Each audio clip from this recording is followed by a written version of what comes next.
Hi மக்களே, வணக்கம். Welcome to cities corner. இன்றைக்கி இந்த வீடியோவில் என்ன பார்க்க போகிறோன்னா ஒரு நான்வெஜ் ரெசிபி தான் பார்க்க போகிறோம். எஸ், மேலே இருக்க ஸ்லோமோவில் பார்த்தாலே தெரியும். ஒரு ஃபென்டாஸ்டிக் வஞ்சிரம் ஹோம் ஸ்டைல் ஃபிஷ் குழம்பு. இது ரொம்ப சிம்பிள் ரெசிபி. நீங்கள் வீட்டில் இருக்க திங்ஸை வச்சு ஈஸியாக பண்ணிடலாம். நிறைய ரெசிபி இருக்கும் ஃபிஷ் குழம்புக்கு, பட் இது ரொம்ப சிம்பிள் ரெசிபி. ஈவன் பேச்சுலர்ஸ் கூட இதை ஈஸியாக ட்ரை பண்ணலாம். இங்கே நாங்கள் வஞ்சிரம் ஃபிஷ் யூஸ் பண்ணியிருக்கோம். நீங்கள் வேறு எந்த ஃபிஷ் யூஸ் பண்ணாலுமே வந்துட்டு உங்களுக்கு same taste and texture guaranteed. So வீடியோக்குள்ளே போய் இந்த டிஷ்ஷை நல்லா என்ஜாய் பண்ணுங்கள். இன்றைக்கி எங்கள் வீட்டில் 2 குட்டி வஞ்சர மீன் வாங்கிட்டு வந்தாங்க. சென்டர் பீஸ் எல்லாம் ஃப்ரைக்கு எடுத்து வச்சுட்டு மீதி இருக்க குட்டி பீஸ் அண்ட் வால் பீஸ்லாம் மட்டும் குழம்புக்கு எடுத்து வச்சுருக்கேன். மீன் குழம்புனா என்னங்க, ஒரு சின்ன பீஸ் இருந்தாலே போதும்ல, இந்த குழம்புல அந்த மீனோட டேஸ்ட் இறங்கிடும். நீங்களும் ட்ரை பண்ணுங்கள். இந்த மாதிரி ஒரு மண் சட்டி எடுத்துக்கிட்டு அதில் ஆயில் ஆட் பண்ணிக்கோங்க.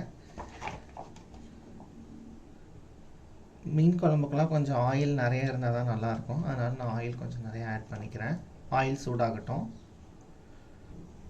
ஆயில் சூடாகிடுச்சு, கொஞ்சம் கடுகு சேர்த்துக்கலாம். கடுகு வெடிக்கட்டும். கடுகு வெடிச்சிருச்சு, கொஞ்சம் வெந்தயம் ஆட் பண்ணிக்கிறேன். ஆனியன் கொஞ்சம் ஆட் பண்ணிக்கிறேன்.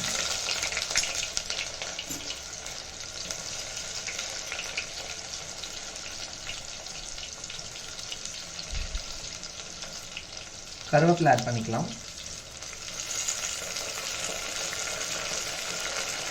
ஆனியன் நல்லா கோல்டன் ப்ரௌன் ஆகட்டும். அதுக்கப்புறமா புளி கரைசல் ஊற்றலாம். ஆனியன் நல்லா வதங்கிட்டுருக்கு. இந்த ஸ்டேஜில் நம்ம புளி கரைசல் ஊற்றிக்கலாம். நான் ஒரு 400 ml திக் புளி கரைசல் எடுத்து வச்சுருக்கேன். அந்த அளவு ஆட் பண்ணிக்கிறேன்.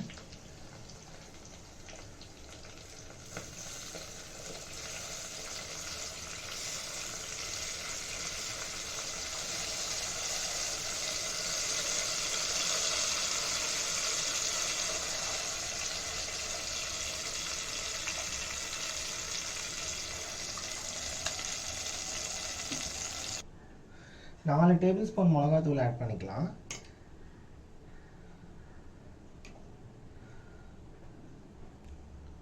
இந்த டிஷ்க்கு தேவையான உப்பு எல்லாத்தையும் போட்டு நல்லா கலந்து விட்டு கொதிக்கட்டும்.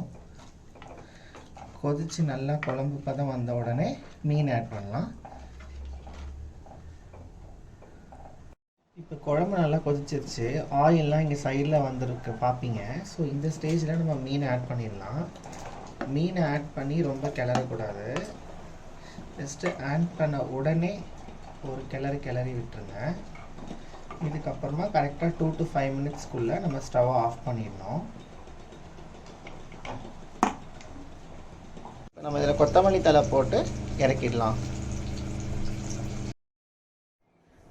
அவ்வளோதாங்க, நல்ல ஃபென்டாஸ்டிக் ஹோம் ஸ்டைல் மீன் குழம்பு ரெடி ஆகிடுச்சு. நம்ம இன்றைக்கி வஞ்சிரம் ஃபிஷ் வச்சு பண்ணியிருக்கோம். நீங்கள் எந்த மீன் வச்சு வேணால் ட்ரை பண்ணலாம். நான் முன்னாடி சொன்ன மாதிரி இங்கே பாருங்கள் எவ்வளோ அழகாக திக்காக அந்த மீன்லாம் கொதிச்சிக்கிட்டு இருக்கு அப்படின்னு சொல்லிட்டு. நீங்களும் இந்த டிஷ்ஷை ட்ரை பண்ணி எனக்கு கமெண்ட்ஸ் பண்ணுங்கள், லைக் பண்ணுங்கள், ஷேர் பண்ணுங்கள். ஆல்சோ நம்ம சேனலை கண்டிப்பாக சப்ஸ்கிரைப் பண்ணுங்கள். நிறைய பிளேலிஸ்ட் ஆன் த வேல இருக்குது. ஸோ நீங்கள் சேனல் சப்ஸ்கிரைப் பண்ணால் மட்டும்தான் அதெல்லாம் பார்க்க முடியும். நன்றி.